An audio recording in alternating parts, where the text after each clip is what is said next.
Sveiki, esu Dominikas iš Dronai24 ir šiandien turiu garbės pristatyti naują Unique kūrinį Typhoon H droną. Tai dar sausio mėnesį anonsuotas, bet pagaliau mus pasiekęs modelis, kurio taip ilgai laukiame. Taigi, čia yra valdymo pultas ST16 su 7 colių įstrižainės monitorium, Typhoon H dronas, baterijos įkrovėjas, Wizard Stick. Pirmiesiems klientams Unique'as dovanoja šį priedą, kurio vertė yra 219 eurų. Baterijos įkrovimo blokelis, adapteris pakrauti automobilyje, propeleriai ir keletas kitų smulkių priedų. Čia yra mūsų Typhoon H dronas, kuris, kaip matote, yra ypač kompaktiškas ir labai nedidelis. Sveria vos 1,5 kilogramo ir galite sutalpinti tikrai nedidelę dėžutę. Sparnus išskleisti labai paprasta, tiesiog pakeliate į viršų ir užfiksuojate. Priekyje yra įmontuota vaizdo kamera 4K rezoliucijos, kuri sukasi 360 laipsnių aplink savo kampą, tad skrydžio metu jūs ją galite sukinėti kiek reikia ir kur reikia į bet kurią pusę, neribojant apsisukimų skaičiaus. Vienas iš šito drono privalumų yra tas, kad jį gali valdyti 2 pilotai. Vienas pilotas valdo patį droną, kitas vaizdo kamerą. Kitas šito drono privalumas yra tas, kad jisai turi 6 variklius. Tad skrydžio metu, net jeigu sulūžtų propelleris arba sugestų kuris nors variklis, jisai saugiai nusileistų ant žemės.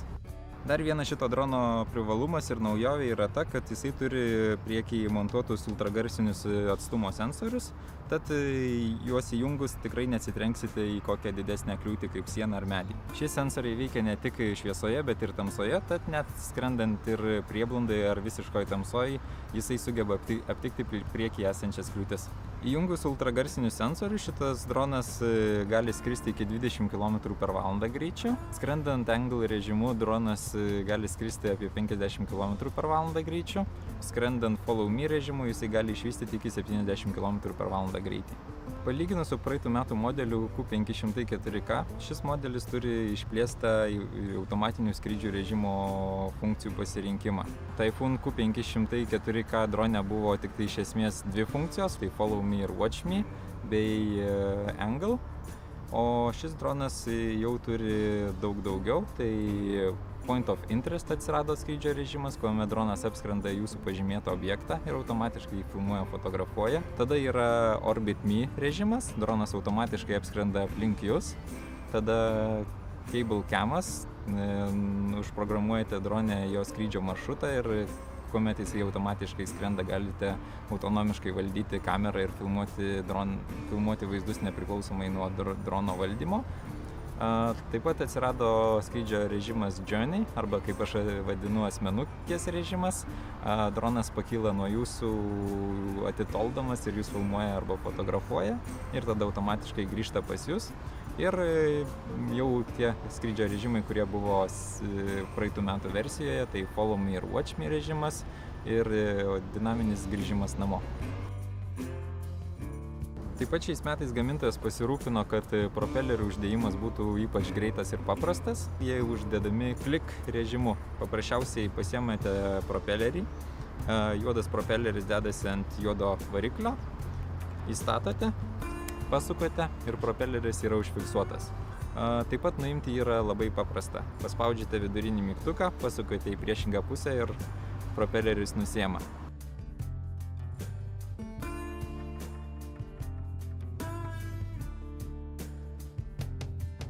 Drono bateriją įdėti labai paprasta, tiesiog ją įstumėte ir užfiksuojate. Norint išimti, tai reikia pakelti gale esančią rankenėlę, kuri atlaisvina fiksatorių ir bateriją ištraukti.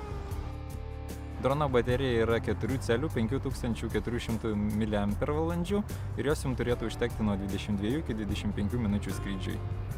Kartu su Typhoon H dronu gausite valdymo pultą Unique ST16, kuris yra pakankamai didelis ir įspūdingas, bei labai ergonomiškas.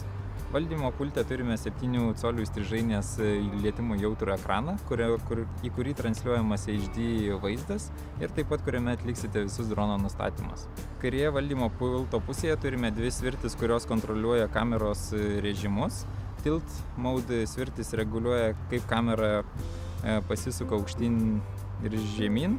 Pan režimu nustatome funkcijas, kaip kamera juda aplink savo ašį. Fixed režime kamera visuomet yra fiksuota drono priekyje ir jinai sukasi kartu su dronu. Vidurinėje padėtyje galite kameros pasisukimą reguliuoti su pan control svirtimi ir kamera taip pat sukasi kartu su dronu. O svirtį nuleidus žemyn, kamera pereina į global režimą, kuomet nustačius kameros kryptį, kaip besisuktų dronas, kamera visuomet žiūri į tą pačią pusę. Dešinėje valdymo pulto pusėje taip pat rasime 2 svirtis ir 1 mygtuką. AUX mygtukas kol kas yra nenaudojamas ir tikriausiai bus priskirtas papildomų priedų naudojimui. Obstacles avoidance svirtis įjungia arba išjungia ultragarsinį kliūčių jutiklį. O Flight modas leidžia jums pasirinkti skrydžio režimą tarp Smart, Angle ir Return Home. Valdymo pulto apačioje šalia monitoriaus yra fotografavimo mygtukas ir filmavimo mygtukas. Taip pat pačioje apačioje yra valdymo pulto įjungimo ir išjungimo mygtukas.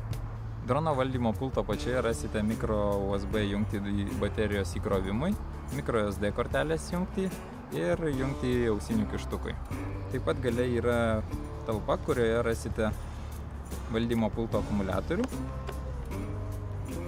kuris yra 3,6 V 8700 mAh talpos ir kurio turėtų užtekti 4-5 skrydžiams. Valdymo pulto dešinėje rasite svirtį, kurią galite reguliuoti drono skrydžio greitį, tai nuo vėžlio greičio iki zuikio greičio, ar nustatyti bet kokią padėtį tarpinėje pozicijoje. Dešinėje pusėje taip pat yra svirtis, kuria galite reguliuoti kameros pasvirimo kampą. Valdymo pulto viršuje patogiai yra įtaisytas variklių paleidimo ir išjungimo mygtukas.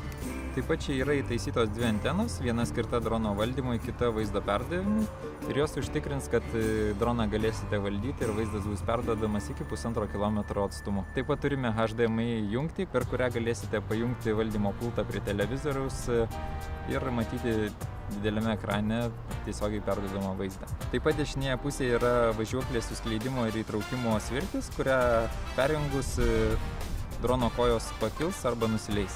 Gamintojas nepamiršo pasirūpinti ir ekrano apsaugą nuo saulės, tad į komplektą įdėjo specialią apsaugą. Štai ir viskas. Dar vienas priedas, kurį Yuneec siūlo pirmiesiems Typhoon H pirkėjams, yra unikalus valdymo pultas Wizard Stick. Su juo galėsite paprastai ir lengvai valdyti droną be pagrindinio pulto. Su šiuo valdymo pultu galite skristi tiek Smart, tiek Angle, tiek Home režimu.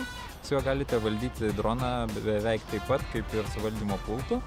Tiesiog jisai turi keletą funkcijų, kurios ypač patiks Follow Me režimo mylėtojams. Jeigu norite, kad valdymo pultas veiktų kaip kairioji įprasto valdymo pulto svirtis, šitą pultą pakeliate į viršų. Spaudžiant mygtuką į viršų dronas kyla, arba spaudžiant mygtuką į apačią dronas leidžiasi. Šie mygtukai reguliuoja apsisukimą aplink savo ašį. Jeigu norite, kad dronas skristų į priekį, atgal, į kairę arba į dešinę, tiesiog valdymo pultą paverčiate taip ir šie mygtukai tampa kaip dešinioji valdymo pulto svirtis. Taip pat šis valdymo pultas turi Magic mygtuką, kuris veikia taip. Paprasčiausiai valdymo pultą nukreipiate ten, kur norite, kad dronas atskristų, ir jį paspaudžiate bei laikote. Dronas automatiškai atskris į tą vietą, į kurią jūs rodote su šiuo valdymo pultu. Su šiuo valdymo pultu taip pat galima kontroliuoti kameros pasvirimo kampą su šiais 2 mygtukais ir suskleisti arba išskleisti drono važiuoklę. Tai atliekama vienu metu paspaudus šios 2 mygtukus. Kadangi šiame pulte nėra ekrano, jūs negalite matyti, ką filmuoja dronas. Jeigu šalia neturite įprasto valdymo pulto, vaizdą galite kontroliuoti prisijungę prie drono kameros telefonu per mobiliąją aplikaciją. Prieš naudojantis Wizard Stick valdymo pultų rekomenduojame jį sukalibruoti. Tai atlikti labai paprasta. Vienu metu nuspaudžiame įjungimo mygtuką ir svirtį žemyn. Užsidega violetinė lemputė ir sukdamiesi aplink savo ašį ratu pagal laikrodžio rodiklę valdymo pultą sukame 8.